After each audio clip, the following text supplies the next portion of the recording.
صدق الله المولانا العظيم বক্তব্য রাখবেন আসছেন পৌরবিএনপির সংগ্রামী সাধারণ সম্পাদক সাবেক যুবনেতা সংগ্রামী সকল নেতৃবৃন্দ সকলকে আমার সালাম। আসসালামু আলাইকুম।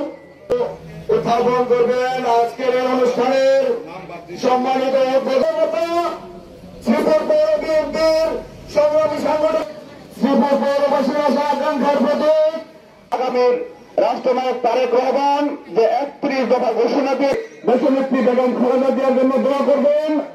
আমাদের আগামী তারেক রহমান উনি আমাদেরকে নির্দেশ দিয়েছেন যারা সিদ্ধান্ত আছে রাষ্ট্র মেরামতের কর্মসূচি ঘোষণা করেছেন। 31 দফার কর্মসূচি কিন্তু শহীদ রাষ্ট্রপতি জিয়াউর রহমানের 19 দফা